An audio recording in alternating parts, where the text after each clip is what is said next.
Hello friends, LGR study के इस महत्वपूर्ण क्लास में आप सभी का स्वागत है। साथियों, जैसा कि आप सभी जान रहे हैं कि केमिस्ट्री में अभी हम लोग जो है परमाणु संरचना that means atomic structure chapter पढ़ाई कर रहे हैं और इस चैप्टर का एक क्लास ऑलरेडी हो चुका है। परमाणु संरचना चैप्टर का आज दूसरा क्लास हम करने वाले हैं। तो अगर आप परमाणु संरचना चैप्टर का फर्स्ट क्लास नहीं देखे हैं शुरू से अंत तक, तो कृपा करके जरूर उसे देख लीजिएगा पूरा शुरू से अंत तक, क्योंकि अगर आप इसका फर्स्ट क्लास नहीं देखते हैं या फिर नहीं किए हैं तो फिर आपको दूसरा क्लास को समझने में हल्का समस्या आएगा, क्योंकि चीज़ें रिलेटेड होंगी। ठीक है, फर्स्ट क्लास से रिलेटेड बहुत सारी चीज़ें हम यहाँ पर क्या करने वाले हैं, पढ़ने वाले हैं। तो चलिए शुरू करते हैं, आज के कंसेप्ट को शुरुआत करते हैं। आपको पता होना चाहिए कि पिछले क्लास में बोर का परमाणु संरचना ये हम पढ़ाई कर रहे थे और बोर साहब ने बताया था कि परमाणु के अंदर जो है इलेक्ट्रॉन, प्रोटॉन और न्यूट्रॉन का स्थिति क्या होता है। अगर देखा जाए 1 मिनट में अगर बोर के परमाणु संरचना का हम रिवीजन करें तो हम बता सकते हैं कि मान लीजिए अगर ये कोई परमाणु है और ये परमाणु का नाभिक है, तो नाभिक के अंदर यानी कि जो न्यूक्लियस है उसके अंदर प्रोटॉन और प्लस न्यूट्रॉन होते हैं और इलेक्ट्रॉन जो होते हैं वो अलग अलग कक्षा में क्या करते रहते हैं, वो चक्कर लगाते रहते हैं। ये आप देखे थे पिछले क्लास के अंदर। ठीक है, ये हल्का आपको पूरा डिटेल में हम आपको समझाने वाले। ठीक है, इसको कक्षा 1, कक्षा 2, कक्षा 3 और कक्षा 4 आप इस तरह से आगे क्या कर सकते हैं, बढ़ सकते हैं। तो ये चीज़ हम लोग देखे थे जो है पिछले क्लास में। तो अब बढ़ते हैं आगे और आगे के कंसेप्ट को समझने की क्या करते हैं, कोशिश करते हैं। आज जो हम लोग सबसे पहले पढ़ने वाले हैं वो पढ़ने वाले हैं विभिन्न कक्षाओं में इलेक्ट्रॉनों का वितरण। अभी जो हमने बताया था कि कक्षा 1, कक्षा 2, कक्षा 3, कक्षा 4 इस तरह से अलग अलग कक्षाओं में इलेक्ट्रॉन जो है वो क्या होते हैं, गति करते रहते हैं।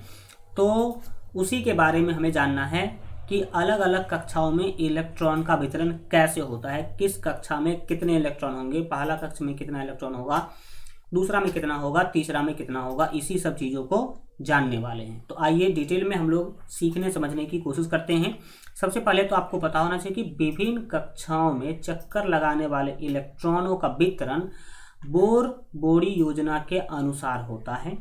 इसके अनुसार मतलब जो बोर बोरी योजना, बोर और बोरी दोनों विद्वानों ने मिलकर के ही ये योजना दिया है, मतलब ये कंसेप्ट दिया है, इसीलिए इसको बोर बोरी योजना कहते हैं। ठीक है, और ये मुख्य रूप से बोर के परमाणु मॉडल पर ही आधारित है। तो बोर बोरी योजना के अनुसार पहला चीज आपको याद रखना है कि विभिन्न कक्षाओं में परिक्रमा करने वाले इलेक्ट्रॉन की एक उच्चतम संख्या होती है। इलेक्ट्रॉन की एक उच्चतम संख्या होती है। इसका क्या मतलब है सर? इसका मतलब समझिए बहुत ही ध्यान से।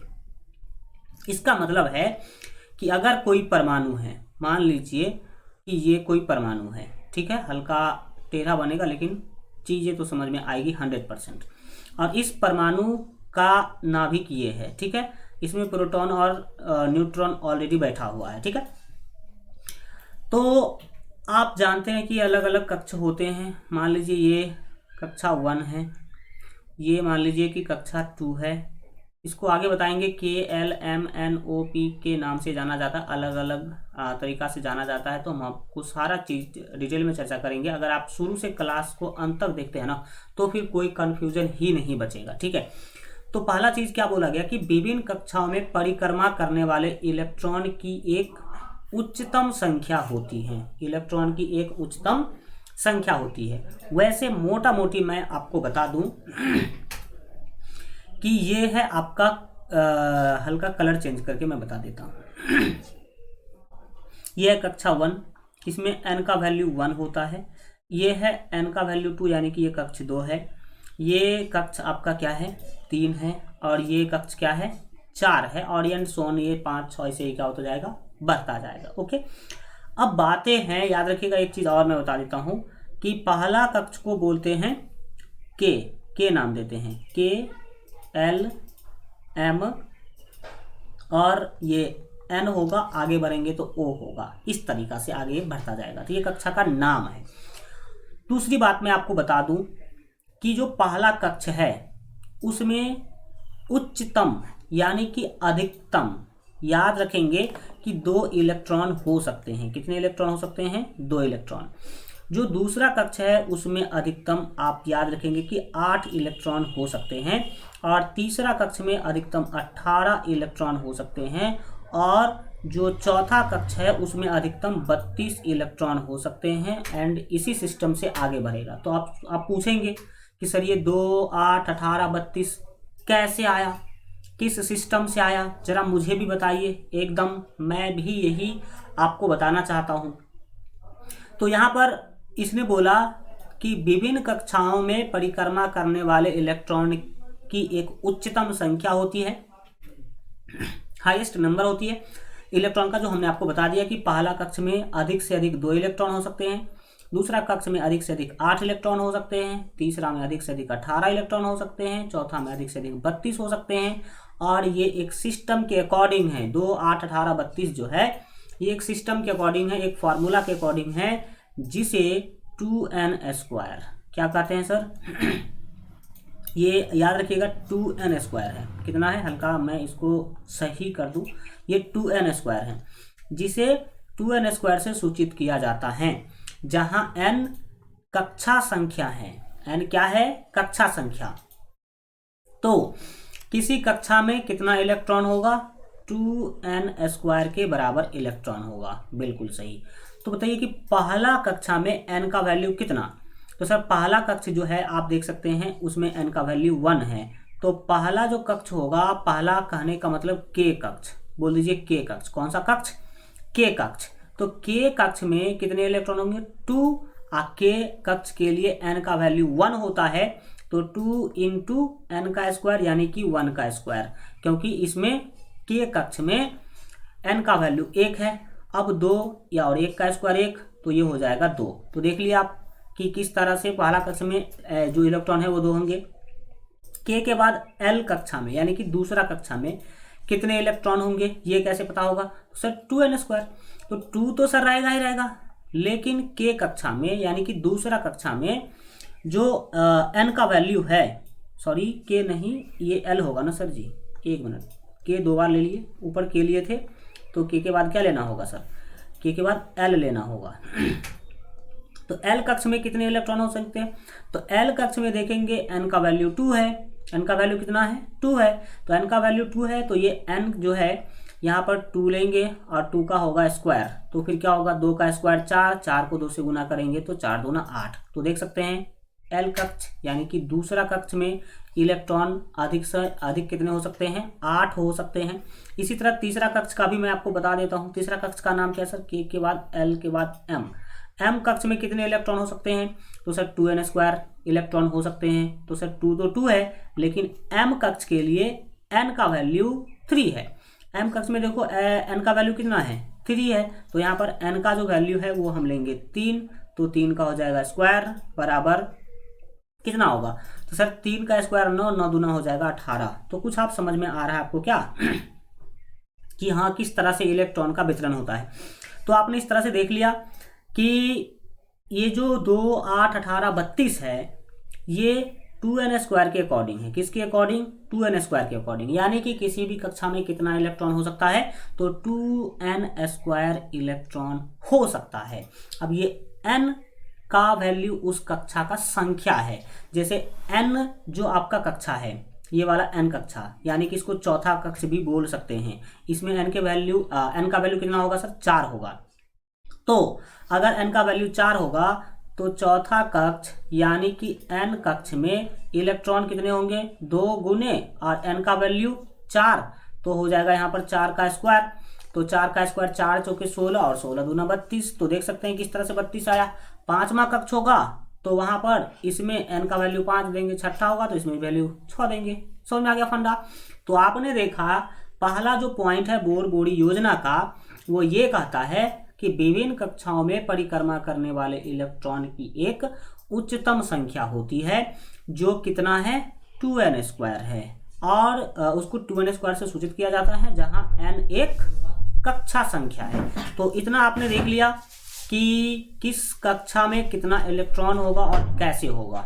अब बढ़ते हैं आगे, और इसी चीज़ों को हम आपको ध्यान से क्या करते हैं बता देते हैं।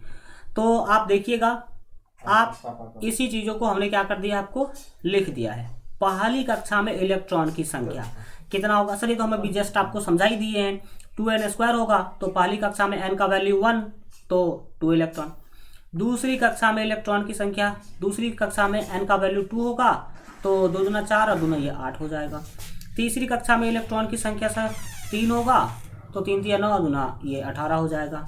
चौथी कक्षा में इलेक्ट्रॉन की संख्या n का वैल्यू 4 होगा, तो 4 चौके 16 दूना 32। तो ये चीज़ हमने आपको लिख दिया है पहले से, ताकि आपको सब कुछ लिखा हुआ मिले और आपको लिखना न पड़े।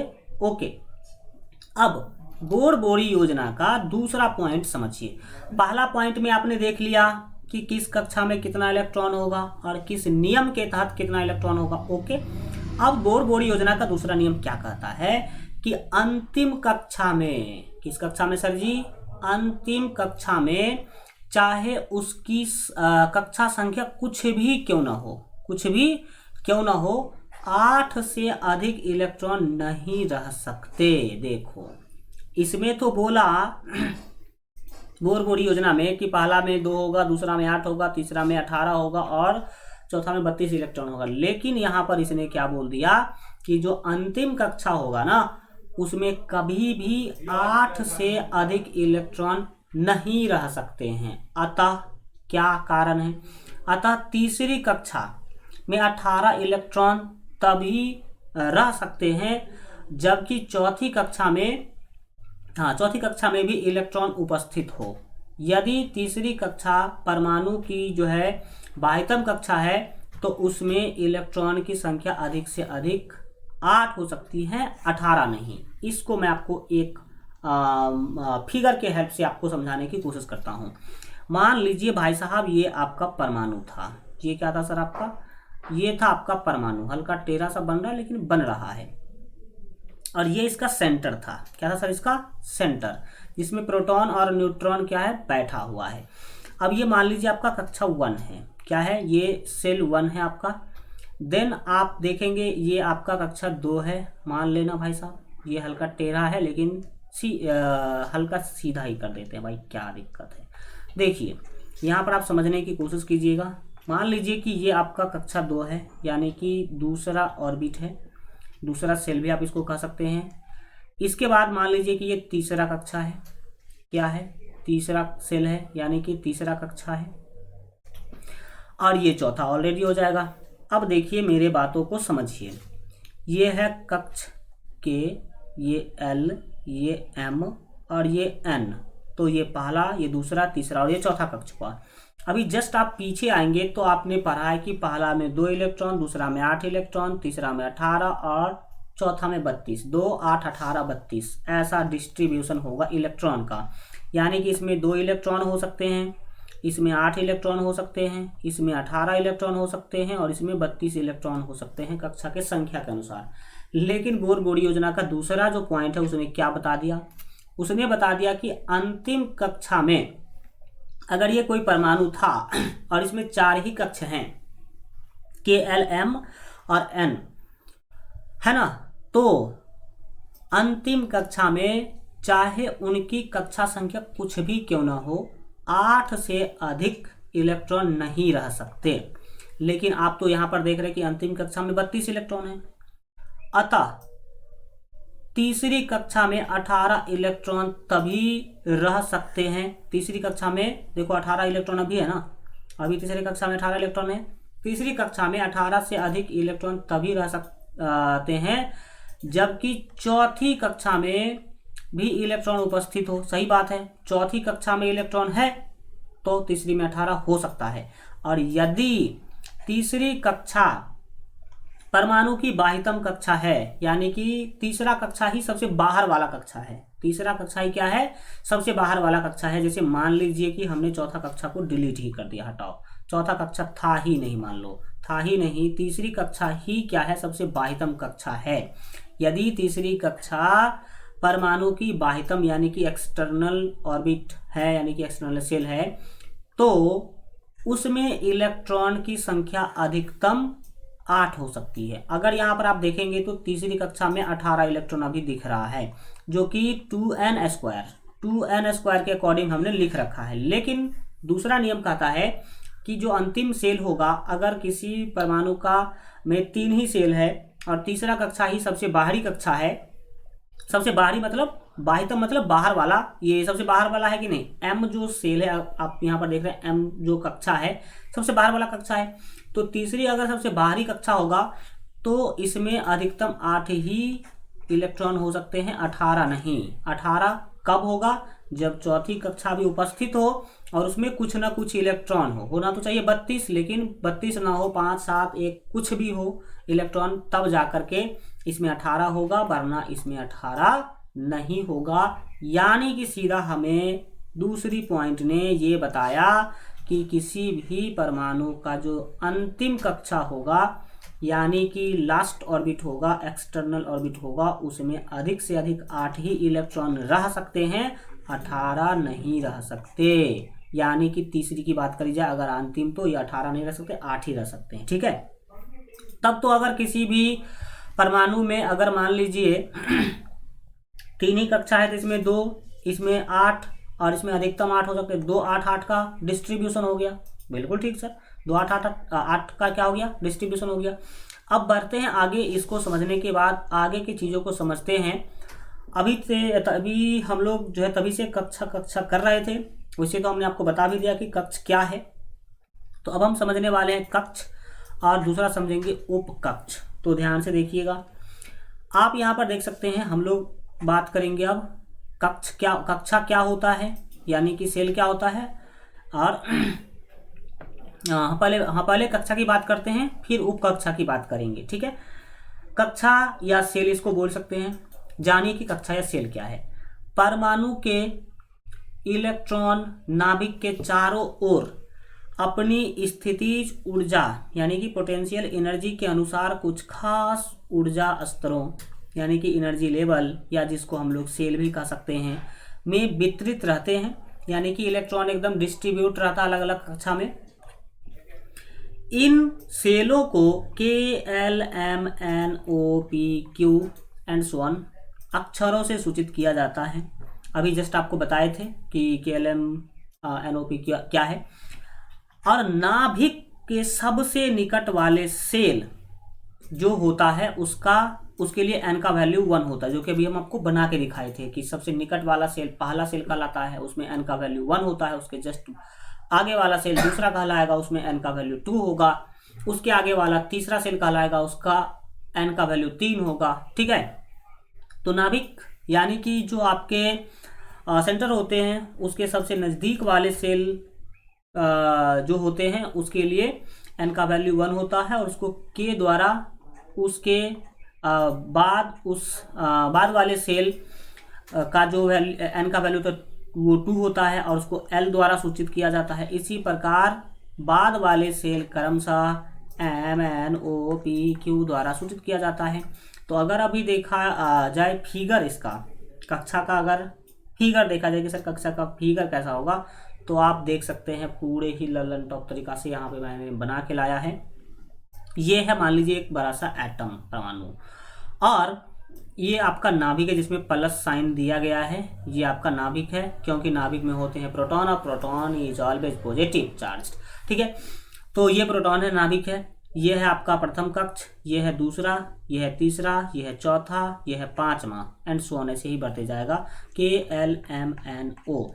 इस तरह से आप इसका नामकरण कर सकते हैं। इसमें हल्का मिस्टेक हुआ है, ये K वाला कक्षा है, ये L कक्ष है, ये M है, ये N है, और ये O कक्ष है, ये वाला। तो आपने देख लिया कि कक्ष किसे कहते हैं, इसका नामकरण कैसे करते हैं। तो K, L, M, N, O के अनुसार नामकरण करते हैं। इसमें 1, 2, 3, 4, 5 n का वैल्यू होता है। इसमें देखो हमने आपके लिए लिख भी दिया है कि प्रथम ऊर्जा स्तर में n का वैल्यू 1 होगा, इसको K सेल बोलेंगे। द्वितीय ऊर्जा स्तर जो है उसमें n का वैल्यू 2 होगा, इसको L सेल बोलेंगे। तृतीय में ऊर्जा स्तर n का वैल्यू 3 होगा, इसको M सेल बोलेंगे। और चौथे में n का वैल्यू 4 और इसको N सेल बोलेंगे, और इसी तरह आगे हम लोग बढ़ते जाएंगे। ठीक है, अब अब बढ़ते हैं इस सब चीज़ों को समझने के बाद आगे, और कुछ यहाँ पे जो महत्वपूर्ण पॉइंट्स है उसको समझने की कोशिश कीजिएगा। याद रखिए कि नाभिक के सबसे निकट वाले सेल की ऊर्जा सबसे कम होती है।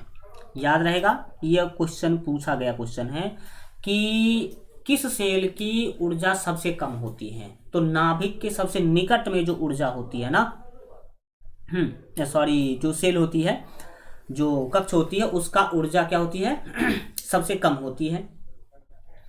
और जैसे जैसे नाभिक से सेल की दूरी बढ़ती जाती है वैसे वैसे सेल की ऊर्जा भी बढ़ती जाती है। अतः हम कह सकते हैं कि परमाणु के बाह्यतम यानी कि सबसे बाहरी सेल की ऊर्जा सबसे अधिक होती है। तो सबसे कम ऊर्जा सबसे नाभिक के सबसे नजदीक वाले सेल का होगा, और सबसे अधिक ऊर्जा बाहरी सेल का होगा, एक्सटर्नल सेल का होगा, यानी कि बाह्यतम सेल का होगा। ओके सर, एकदम समझ में आ चुका है। अब हम पढ़ने वाले हैं उपकक्षा या सब सेल, इसको कहते हैं उपकक्ष, कक्षा बोलिए या सब सेल बोलिए। और सब सेल के अकॉर्डिंग ही आपको पता होना चाहिए कि इलेक्ट्रॉनिक विन्यास लिखा जाता है। ओके, तो चलिए समझने की कोशिश करते हैं सब सेल को यानी कि उपकक्षा को। तो आप सीधा यहाँ पर देख सकते हैं कि प्रत्येक कक्षा, ठीक है, या सेल में कई उपकक्षाएं या सब सेल होते हैं। जैसे कि बात करें के सेल में, तो यहाँ पर तो बता ही दिया गया कि प्रत्येक कक्षा में यानी कि प्रत्येक सेल में कई, एक दो नहीं, कई उपकक्षाएं या सब सेल होते हैं जिन्हें SPDF अक्षरों द्वारा निरूपित किया जाता है। जो सब सेल होते हैं उसको SPDF से सूचित करेंगे, और जो मुख्य सेल होते हैं, मुख्य कक्षा होते हैं, उसको KLMNOP द्वारा क्या करेंगे भाई साहब, सूचित करेंगे। ओके, प्रत्येक उपकक्षा में इलेक्ट्रॉनों की अधिकतम संख्या निश्चित है, जो कि हमने आपको पहले ही पहले तो हमको कक्ष के बारे में बताए हैं, लेकिन उपकक्षा में भी इलेक्ट्रॉनों की जो संख्या होती है वो निश्चित होती है। उदाहरण के लिए अगर बात करें तो S उपकक्ष में अधिकतम जो है 2, P उपकक्ष में अधिकतम 6, और जो D उपकक्ष होते हैं उसमें अधिकतम 10, और F उपकक्षा जो होता है, जो सब सेल होता है F सब सेल, उसमें अधिकतम 14 इलेक्ट्रॉन रह सकते हैं। कितने इलेक्ट्रॉन रह सकते हैं सर जी?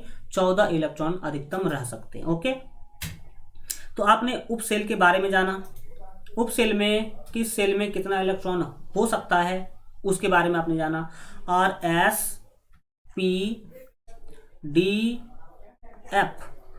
इसी के अनुसार आपका जो इलेक्ट्रॉनिक विन्यास है, इलेक्ट्रॉनिक कॉन्फ़िगरेशन है, वो लिखा जाता है। अभी आपको हम उसके बारे में भी जानकारी देते हैं। और अब हमारा मेन टॉपिक आ चुका है इलेक्ट्रॉनिक विन्यास। क्या आ चुका है सर जी? इलेक्ट्रॉनिक विन्यास। तो आइए इलेक्ट्रॉनिक विन्यास क्या है, कैसे लिखना है, उसके बारे में जानते हैं। सबसे पहले याद रखेंगे कि सेलों और सब सेलों में इलेक्ट्रॉन के वितरण को परमाणु का इलेक्ट्रॉनिक विन्यास कहा जाता है। अब अगर किसी भी परमाणु के इलेक्ट्रॉनिक विन्यास का बात चल रहा है तो इसका मतलब ये है कि उस परमाणु में इलेक्ट्रॉन का वितरण सेल में कैसे हुआ है, इस चीज़ें के ऊपर बात करती है। उदाहरण के लिए बात करी जाए सोडियम का इलेक्ट्रॉनिक विन्यास, तो सोडियम के बारे में आपको पता है कि सोडियम में 11 इलेक्ट्रॉन होते हैं। कितने होते हैं सर जी? 11 इलेक्ट्रॉन। तो आपने अभी देखा था ये KLM जो कक्षा है उसके बारे में।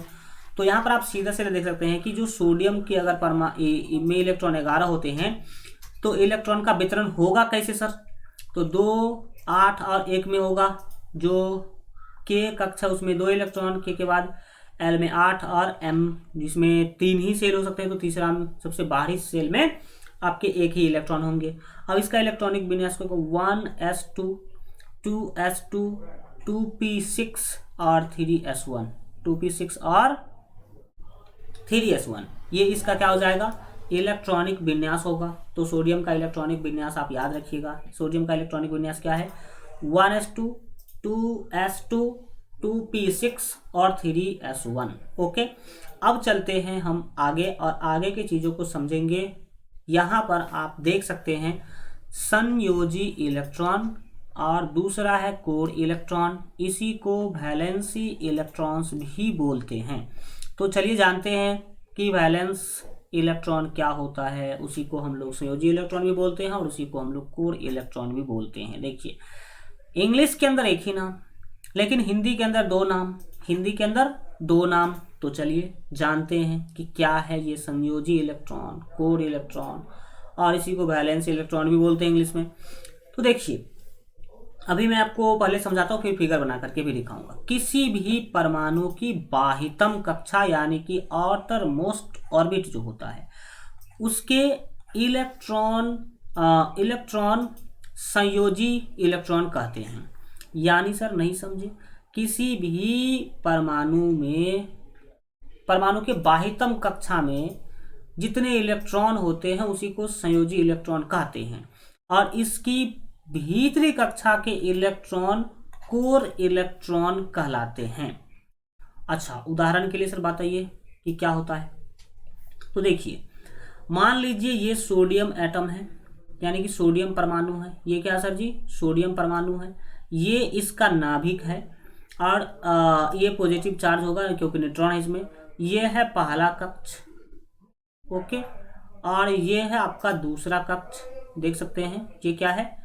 दूसरा कक्ष है, और ये ऑलरेडी तीसरा कक्ष हो गया। तो देखिए सर, अभी हम आपको बताए थे कि सोडियम में होते हैं 11 इलेक्ट्रॉन। कितने इलेक्ट्रॉन होते हैं सर जी? 11। तो पहला में जो पहला कक्ष है उसमें 2 ही इलेक्ट्रॉन हो सकते हैं। आप पहले पर क्या आए हैं? दूसरा कक्ष में अधिक से अधिक 8 इलेक्ट्रॉन हो सकते हैं। बिल्कुल ठीक। तो 2 और 8 तो हो गया कैप्चर, बचा कितना? 1। तो ये तीसरा कक्ष में 1 इलेक्ट्रॉन आएगा। कितना इलेक्ट्रॉन आएगा? 1 इलेक्ट्रॉन। तो आपने यहाँ पर क्या देखा? आपने देखा कि जो सोडियम परमाणु है उसके बाह्यतम कक्षा में तो सर 1 ही इलेक्ट्रॉन है। ठीक है, तो यही इलेक्ट्रॉन, कौन इलेक्ट्रॉन? जो सबसे बाहरी कक्षा में है, सबसे बाहर वाले कक्षा में है, आउटर मोस्ट ऑर्बिट में जो इलेक्ट्रॉन है, इसी इलेक्ट्रॉन को हम लोग कहते हैं संयोजी इलेक्ट्रॉन या वैलेंस इलेक्ट्रॉन्स। क्या कहते हैं? संयोजी इलेक्ट्रॉन या वैलेंस इलेक्ट्रॉन। अब समझने वाले हैं दूसरा हम लोग कोर इलेक्ट्रॉन की। कोर इलेक्ट्रॉन किसे कहते हैं? तो बाहरी कक्षा से जस्ट अंदर कौन सी कक्षा है? ये वाला कक्षा जिसमें 8 इलेक्ट्रॉन है। कितने इलेक्ट्रॉन सर जी? 8। समझ में आ रहा है? तो ये जो 8 इलेक्ट्रॉन है ना, यानी कि बाहर वाला से जस्ट एक कक्षा अंदर, तीसरा कक्ष है बाहरी, तो दूसरा कक्ष में जो इलेक्ट्रॉन होगा उसी को कोर इलेक्ट्रॉन कहेंगे। क्या कहेंगे? कोर इलेक्ट्रॉन कहेंगे। जैसा कि यहाँ पर हमने लिख भी दिया है कि परमाणु की बाह्यतम कक्षा के इलेक्ट्रॉन संयोजी इलेक्ट्रॉन कहलाते हैं। ओके, और इसकी भीतरी, तो ये सर तीसरा कक्षा था आउटर मोस्ट, तो इसके भीतरी जस्ट दूसरा कक्षा है जिसमें 8 इलेक्ट्रॉन है, और इसकी भीतरी कक्षाओं में इलेक्ट्रॉन जो है, भीतरी कक्षाओं के जो इलेक्ट्रॉन है उसे ही कोर इलेक्ट्रॉन्स कहते हैं। तो हम आशा करते हैं कि आप लोग समझ गए होंगे कि संयोजी इलेक्ट्रॉन क्या होता है। संयोजी electron that means valence electron, और कोर इलेक्ट्रॉन क्या होता है। उदाहरण हमने आपको सोडियम का दिया। उदाहरण के लिए देख सकते हैं कि सोडियम परमाणु में एक संयोजी इलेक्ट्रॉन और शेष 10 जो है, अच्छा एक मिनट, और शेष जो है 10 कोर इलेक्ट्रॉन होंगे। ओके, देखिए इसके कहने का मतलब हल्का यहाँ पर कंसेप्ट को आप समझ लीजिएगा कि सबसे बाहर वाला कहलाएगा संयोजी इलेक्ट्रॉन, और यहाँ पर संयोजी इलेक्ट्रॉन एक ही है, और इसके आगे, इसके अंदर 2 और ये 8, इस दोनों को मिलाकर के जितना होगा उसको कहेंगे हम कौन चीज? तो कोर इलेक्ट्रॉन।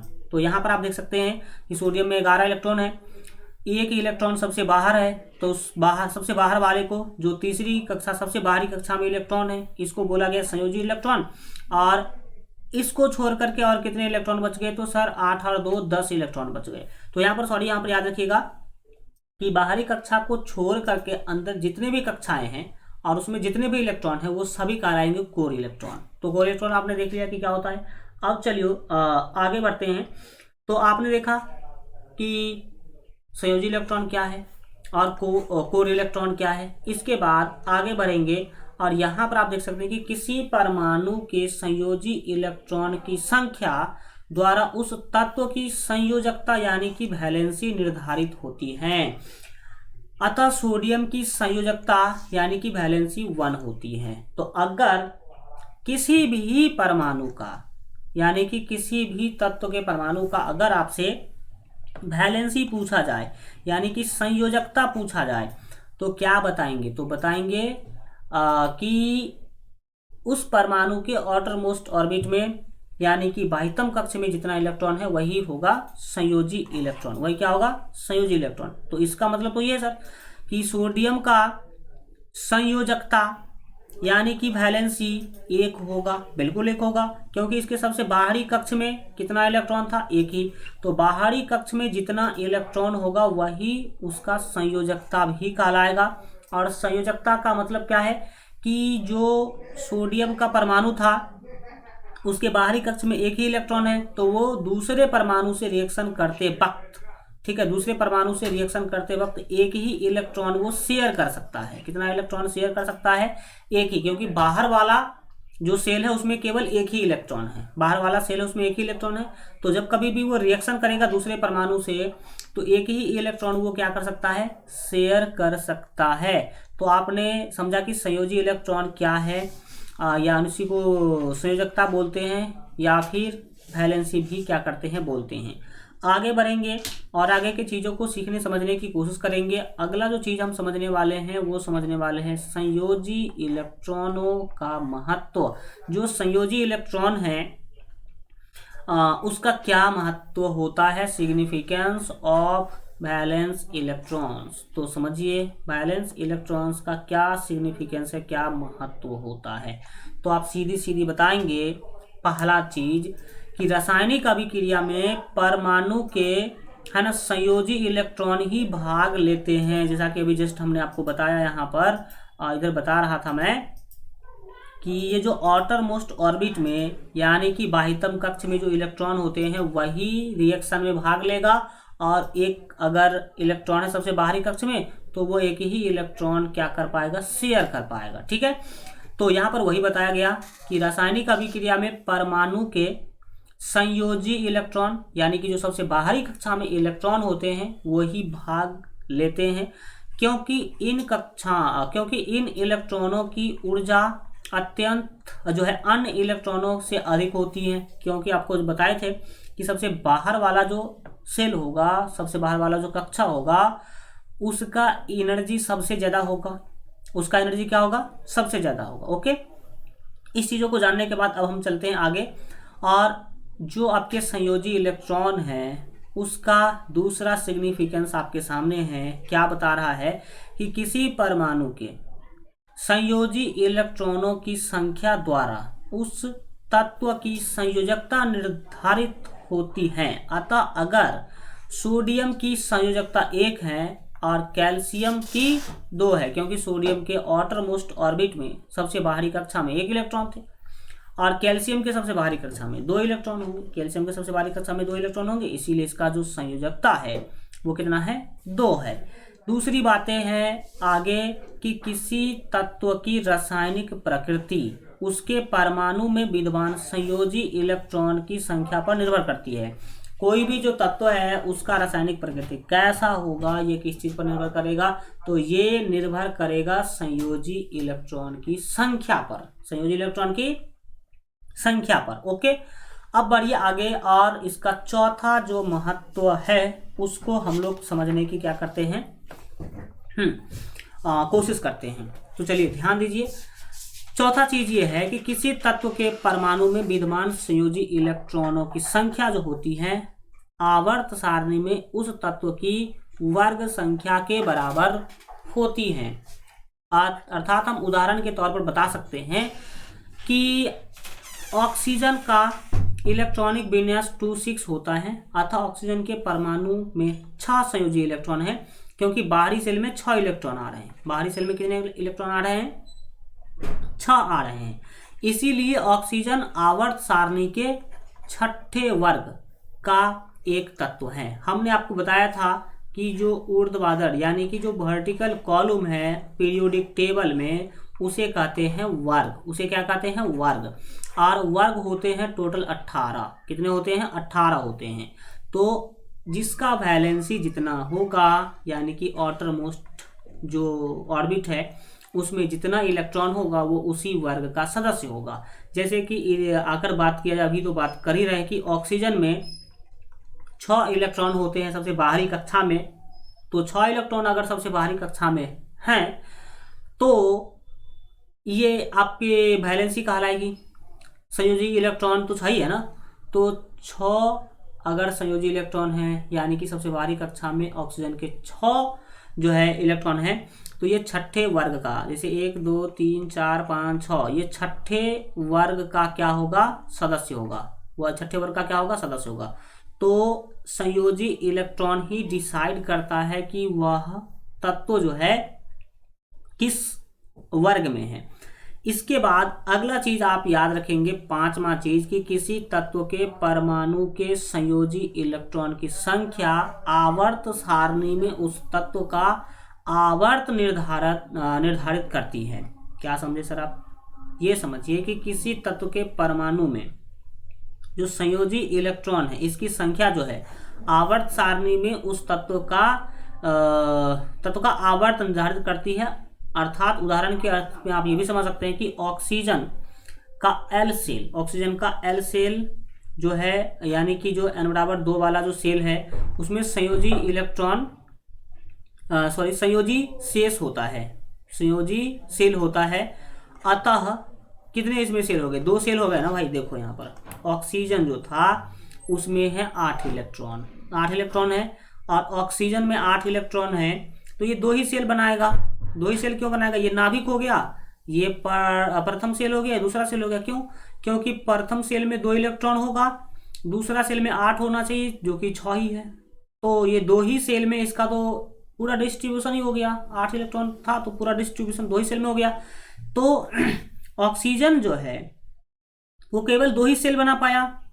तो 2 सेल बना पाया, इसका मतलब कि ये दूसरी आवर्त में होगी। समझने की कोशिश कीजिए। यहाँ पर किसी तत्व के परमाणु के संयोजी सेल की संख्या आवर्त सारणी में उस तत्व का आवर्त निर्धारित करती है।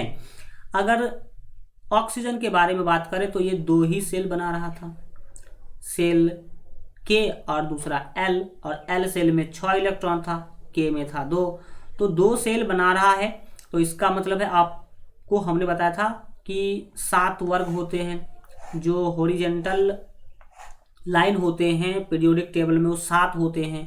तो कौन सा तत्व किसमें होगा? तो जिसमें 2 सेल है, जैसे कि ऑक्सीजन में 2 सेल होते हैं यानी कि 2 कक्षा होते हैं, तो 2 ही कक्षा है, तो ये दूसरे आवर्त का तत्व रहा होगा। किस आवर्त का? दूसरे आवर्त का तत्व रहा होगा। तो यहाँ पर आप दोनों को एक बार और फिर से समझ लीजिए कि संयोजी इलेक्ट्रॉन, कहाँ चला गया? संयोजी इलेक्ट्रॉन का संख्या जो है वो वर्ग का संख्या बतलाएगा। अगर संयोजी इलेक्ट्रॉन 6 है यानी कि सबसे अंतिम वाले जो कक्ष है उसमें 6 इलेक्ट्रॉन है, तो ये छठे वर्ग का सदस्य है। और सेल जो है, सेल की संख्या किस पर निर्धारित है? तो सेल की संख्या ही निर्धारित करती है आवर्त की संख्या को। जैसे कि ऑक्सीजन में 2 सेल बनाता है, के सेल में 2 इलेक्ट्रॉन, एल सेल में 6 इलेक्ट्रॉन, तो 2 सेल बना। तो 2 सेल बना तो ये निश्चित हो गया कि ये दूसरे आवर्त में होगा। किसमें होगा? द्वितीय आवर्त में होगा। तो वर्ग निर्धारित होता है संयोजी इलेक्ट्रॉन से, और जो आवर्त है वो निर्धारित होता है संयोजी सेल से, यानी कि जो कक्षा होते हैं उससे। आगे बढ़ेंगे अब और आगे की चीज़ों को समझेंगे। नेक्स्ट अब हम लोग बहुत ही ज़्यादा महत्वपूर्ण, इसको लगा लीजिए वेरी वेरी इंपॉर्टेंट। ये क्या चीज़ सर? समस्थानिक को ही आइसोटोप्स कहते हैं। और यहाँ से क्वेश्चन आना है तो आना है, फिक्स करके आता है। क्या है सर आइसोटोप्स?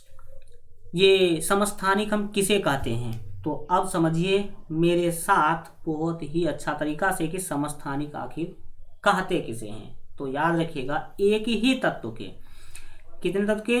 एक ही तत्व के परमाणु, ठीक है, एक ही तत्व के वे परमाणु जिनकी परमाणु संख्या समान, परमाणु संख्या क्या होगा? समान, यानी कि एक जैसा होगा, किंतु द्रव्यमान संख्या भिन्न भिन्न होती हैं, उसे हम समस्थानिक कहते हैं। जैसे सर एग्जाम्पल दीजिए, बिना एग्जाम्पल का हम समझते नहीं हैं। लो भाई, हमने एग्जाम्पल दे दिया, जैसे कि क्लोरीन है, इसने क्या बोला कि परमाणु संख्या जो है वो समान होना चाहिए और द्रव्यमान संख्या भिन्न भिन्न होना चाहिए। देख लो यहाँ पे परमाणु संख्या आप देखेंगे तो सेम है, 17 और इसमें भी 17, लेकिन द्रव्यमान संख्या इसमें 35 और इसमें 37। याद रखिएगा, किसी भी परमाणु किसी भी तत्व के पीछे जो ऊपर संख्या लिखा होता है वो होता है द्रव्यमान संख्या, और उसके जो नीचे संख्या लिखा होता है वो दर्शाता है परमाणु संख्या को। वो किसको दर्शाता है? तो परमाणु संख्या को। तो यहां पर देख रहे हैं कि परमाणु संख्या इसमें भी 17 और परमाणु संख्या इस वाले तत्व में भी 17, लेकिन द्रव्यमान संख्या 35 और इसमें 37। तो इसने भी बोला वही कि परमाणु संख्या समान, किंतु द्रव्यमान संख्या अगर अलग अलग होती है तो उसे समस्थानिक कहते हैं। तो आप उदाहरण को फिर से डिटेल से पढ़िए। क्लोरीन के सभी परमाणु में के नाभिक में 17 प्रोटॉन होते हैं, अतः क्लोरीन की परमाणु संख्या 17 होती है। सही बात है भाई, हम बताए थे कि प्रोटॉन की संख्या को ही हम लोग परमाणु संख्या बोलते हैं। तो इसमें 17 प्रोटॉन है तो इसका परमाणु संख्या हो गया 17। लेकिन क्लोरीन के कुछ परमाणुओं के नाभिक में 18 न्यूट्रॉन और कुछ परमाणु के नाभिक में 20 न्यूट्रॉन रहते हैं। अब कुछ में 18 होगा, कुछ में 20 होगा, अतः क्लोरीन के कुछ परमाणुओं की द्रव्यमान संख्या 17 और प्लस 18, तो इसका द्रव्यमान संख्या हो गया 35, और कुछ परमाणु की द्रव्यमान संख्या 17 और अगर जिसमें 20 न्यूट्रॉन है तो उसमें 20 जोड़ेंगे तो ये हो गया 37। इस तरह से इसका द्रव्यमान संख्या हो गया 37। इस प्रकार क्लोरीन के 2 समस्थानिक होते हैं। क्लोरीन के कितने समस्थानिक होते हैं? तो 2 समस्थानिक होते हैं, याद रख लिए। आगे बढ़िए, अगला एक हम इसी चीज़ों को उदाहरण के हेल्प से आपको क्या करने वाले हैं, समझाने वाले हैं। समस्थानिक तो आप समझ ही गए होंगे कि किसको बोलेंगे। क्लोरीन के इन दोनों समस्थानिकों की परमाणु संख्या 17 होती है, किंतु द्रव्यमान संख्या एक का 35 और दूसरे का 37 है। दोनों समस्थानिकों का पूर्ण वितरण हम निम्नलिखित प्रकार से कर सकते हैं। आपने देखा समस्थानिक लिखा गया है 35 17 Cl और 35 17 Cl। ये जो ये 35 है ना, ये 37 कर दो भाई साहब, इसको क्या कर दो 37। अगर टाइपिंग मिस्टेक आप समझ ही सकते हैं प्यारे, तो देख लो ये 37 बना लो, क्योंकि यहाँ पे हल्का हो गया है मिस्टेक, ठीक है। तो 35 17 Cl है और 37 17 Cl है। अब देखो इस वाले में प्रोटॉन कितना 17, इलेक्ट्रॉन कितना 18, तो सॉरी न्यूट्रॉन 18 और इलेक्ट्रॉन कितना 17। और इस वाले में देखेंगे प्रोटॉन कितना तो 17, न्यूट्रॉन कितना तो 20 और इलेक्ट्रॉन कितना तो 17। इसी के आधार पर आप बता सकते हैं कि समस्थानिक जो है यहाँ पर जो होगा उसमें परमाणु संख्या जो है वो तो रहेगा समान, लेकिन द्रव्यमान संख्या होगा अलग अलग, जो कि आपको यहाँ पर दिख रहा है। एक में द्रव्यमान संख्या 37 और एक में द्रव्यमान संख्या 35, लेकिन ये दोनों सेम, ये दोनों क्या होगा सेम होगा। आगे आ जाइए, देखिए समझने की कोशिश कीजिए। समस्थानिकों के गुण सीखने वाले हैं। क्या सीखने वाले हैं? समस्थानिकों के गुण समझिए कि अगर एक ही परमाणु के भिन्न भिन्न जो समस्थानिक होते हैं इससे क्या फायदा मिलता है हमें और केमिस्ट्री जगत को, दुनिया को, संसार को, इसका गुण समझिए। समस्थानिकों के प्रथम गुण, किसी तत्व के सभी समस्थानिकों के परमाणु में इलेक्ट्रॉन की संख्या समान होती है, तभी तो भाई साहब समस्थानिक है। अतः इसके इलेक्ट्रॉनिक विन्यास भी सदृश होते हैं। समस्थानिक के इलेक्ट्रॉनिक विन्यास भी एक जैसा होगा क्योंकि इलेक्ट्रॉन दोनों में सेम है, तथा इसमें संयोजी इलेक्ट्रॉन की संख्या भी समान होती है। और संयोजी इलेक्ट्रॉन की संख्या भी क्या होगी, समान होगी। इसी कारण इनके रासायनिक गुण एक जैसे होते हैं और यही कारण है कि इसका रासायनिक गुण क्या होगा, एक जैसा होगा। अगला इसका दूसरा गुण समझिए। दूसरा गुण क्या है, किसी तत्व के समस्थानिकों के भौतिक गुण भिन्न भिन्न होते हैं। देखो इसने बोला कि जो समस्थानिक है उसके जो रासायनिक गुण हैं वो एक जैसे होते हैं, लेकिन बात करेंगे भौतिक गुण के बारे में तो ये भिन्न भिन्न होते हैं। ठीक है, इसका कारण यह है कि तत्व के समस्थानिकों में नाभिकों में न्यूट्रॉन की संख्या भिन्न भिन्न होती है। न्यूट्रॉन की संख्या भिन्न है तभी तो ये समस्थानिक बन पाया, जिससे किसी तत्व के समस्थानिकों के परमाणु द्रव्यमान और घनत्व तथा अन्य भौतिक गुणों में भिन्नता आ जाती है। इस कारण ये जो भौतिक गुण है वो अलग अलग हो जाते हैं। तीसरा बात आप याद रखेंगे समस्थानिक के गुण में कि एक ही तत्व के सभी समस्थानिकों के परमाणुओं में संयोजी इलेक्ट्रॉन की संख्या समान होती है। और चौथा याद रखेंगे कि किसी तत्व के सभी समस्थानिक आवर्त सारणी में एक ही स्थान ग्रहण करते हैं। क्या याद हो गया, किसी तत्व के सभी समस्थानिक आवर्त सारणी में एक ही स्थान क्या करते हैं, ग्रहण करते हैं। आगे आइए, समस्थानिक को समझने के बाद हल्का मैनेज कीजिएगा। दूसरा संभारिक देखो इसका चौथा गुण आपने क्या देखा कि समस्थानिक आवर्त सारणी में एक ही स्थान ग्रहण करते हैं, तभी तो उसको समस्थानिक कर रहे हैं। समस्थानिक मतलब समान स्थान पर रहने वाला, और यह है संभारिक, इसका भार समान होगा। क्या समान होगा, भार यानी कि द्रव्यमान संख्या समान होगा। संभारिक को आइसोबार्स कहेंगे। अब समझिए आइसोबार्स होता क्या है, तो बोलेंगे वे तत्व जिनकी द्रव्यमान संख्या समान हो। क्या समान होगा यहाँ पर सब, द्रव्यमान संख्या, किंतु परमाणु संख्या अलग अलग होती है, वही संभारिक कहलाते हैं। जैसे उदाहरण के तौर पर आर्गन को ले सकते हैं।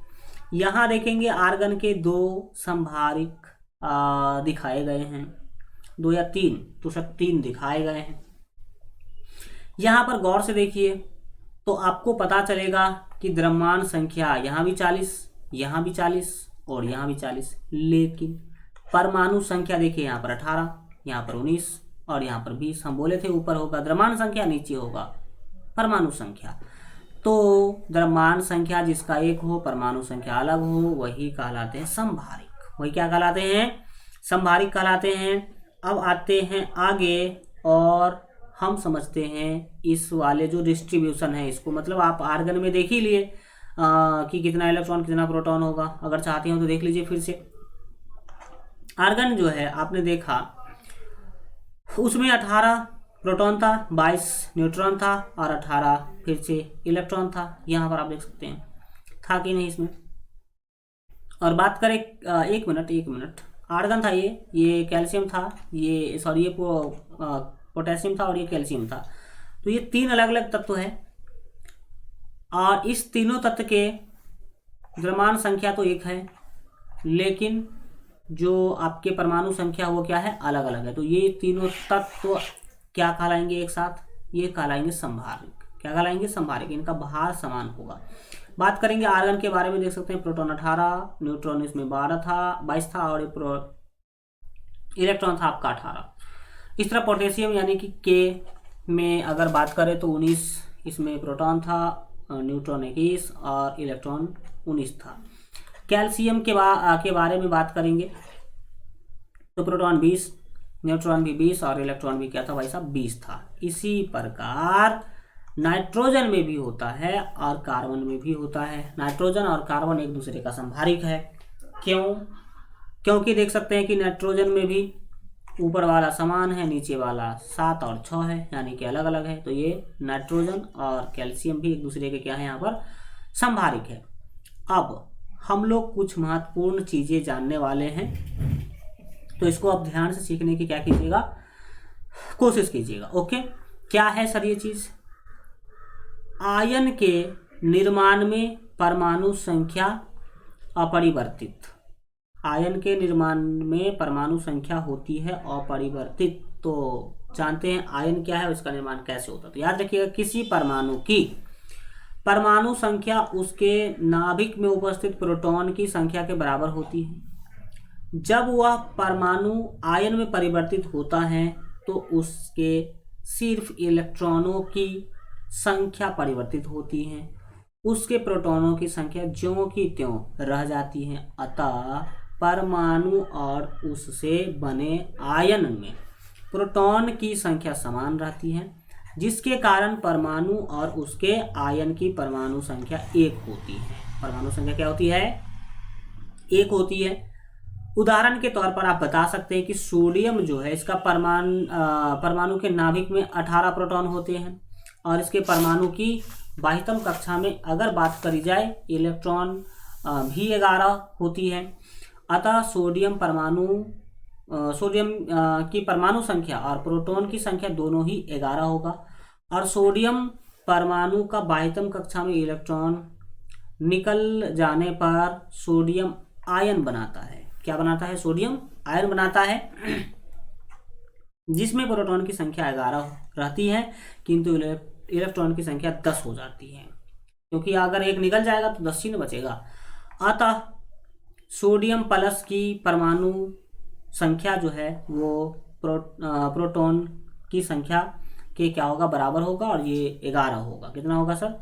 11 होगा। अब बहुत ही ज़्यादा महत्वपूर्ण चीज़ें आप समझने वाले हैं। रेडियो एक्टिविटी, रेडियो एक्टिवता कहते हैं हिंदी में इसको। रेडियो एक्टिविटी क्या है समझिएगा बहुत ही प्यार से।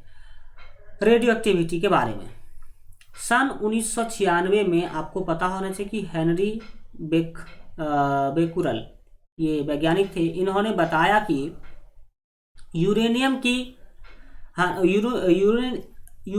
के खनिज से सदा जो है, मतलब हमेशा अदृश्य किरण स्वतः ही निकलती रहती है। इसने बताया कि यूरेनियम के खनिज जो है उससे हमेशा एक जो है किरण निकलती रहती है। इस किरणों को बेकुरल किरणें कहा गया। क्या कहा गया? बेकुरल किरण कहा गया, क्योंकि बेकुरल साहब ने इनका खोज किया था। इसके बाद जो है मैडम क्यूरी ने, इसके बाद मैडम क्यूरी ने तथा स्मिथ ने, ठीक है, 1898 में यह गुण थोडियम में भी पाया। भाई देखा कि थोडियम में भी ऐसा ही हो रहा है, जैसा बेकुरल साहब ने कहा था कि यूरेनियम में होता है, वैसा ही थोडियम में भी हुआ। उन्होंने इन किरणों को रेडियो एक्टिव, ठीक है, किरणें नाम दिया, और मैडम क्यूरी जी ने इनका नाम रेडियो एक्टिव दे दिया। तत्वों के परमाणुओं का यह गुण रेडियो एक्टिविता कहलाता है, और ऐसे तत्वों को रेडियो एक्टिव तत्व कहा गया। जिस तत्व से ये किरणें निकलती थी उसको रेडियो एक्टिव तत्व कहा गया। पदार्थों का स्वतःवेधी किरणें उत्सर्जित करने का एक जो है करने का गुण रेडियो एक्टिविता कहलाता है। क्या देखा आपने? कुछ जो पदार्थ होते हैं उससे स्वतः क्या होते हैं? बेधी किरणें, बेधी किरणें मतलब किसी को छेद कर देने वाली किरणें उत्सर्जित होती रहती हैं, यानी कि निकलती रहती है। और जिस भी पदार्थ से स्वतः यानी कि ऑटोमेटिक इस तरह का किरण निकलती है उसे ही रेडियो एक्टिव किरणें कहा जाता है। रेडियो एक्टिव किरणें कहा जाता है। ओके, अब रेडियो एक्टिवता का कुछ एक दो गुण जान लीजिए। पहला, रेडियो एक्टिवता परमाणु नाभिक का गुण है। दूसरा, रेडियो एक्टिव जो है तत्व के नाभिक अस्थायी होते हैं और उनमें स्वतः विघटन का गुण होता है। परमाणु नाभिक के स्वतः विघटन को रेडियो एक्टिव विघटन या क्षय कहते हैं। क्या कहते हैं? रेडियो एक्टिव विघटन या क्षय कहते हैं। इस तरह से आगे बढ़ेंगे और रेडियो एक्टिवता को समझने के बाद रेडियो एक्टिव किरण के बारे में बात करेंगे। और याद रखिएगा कि रेडियो एक्टिव किरण 3 अभी तक खोजे जा चुके हैं। कितने खोजे जा चुके हैं? 3 खोजे जा चुके हैं। तो आप याद रखेंगे कि रदरफोर्ड ने 1902 ईस्वी के आसपास ये घटना हुई थी। रदरफोर्ड ने रेडियो एक्टिव किरणों का अध्ययन किया और उन्होंने इन किरणों को दो विपरीत आवेशित प्लेटों के बीच जो है प्रवाहित करने पर पाया कि ये 3 प्रकार की किरणों में विभाजित हो जाती हैं। जो रेडियो एक्टिव किरण है, रेडियो एक्टिव जो रे है, उसको जब उसके साथ प्रैक्टिकल किया गया तो ये 3 भागों में बट जाती हैं, जिन्हें अल्फा, बीटा या गामा किरणें कहा जाता है। अल्फा, बीटा या गामा किरण जो है कहा जाता है। तो आपने देख लिया कि रेडियो एक्टिव किरण कौन कौन से हैं, तो अल्फा, बीटा और गामा क्या है, रेडियो एक्टिव किरण है। इतना आप क्या करेंगे, याद रखने की कोशिश करेंगे अल्फा, बीटा, गामा किरणों से रिलेटेड। अगर कुछ बातें बच गई होगी तो उसको क्वेश्चन में हम लोग कंप्लीट कर लेंगे। इस तरह से आपका जो ये चैप्टर है वो कंप्लीट हो जाता है। थैंक यू सो मच आप सभी को सेशन में लास्ट तक बने रहने के लिए। फिर से मिलेंगे हम लोग अगले क्लास में। तब तक अपना ख्याल रखिए और LGR स्टडी देखते रहिए। Good bye.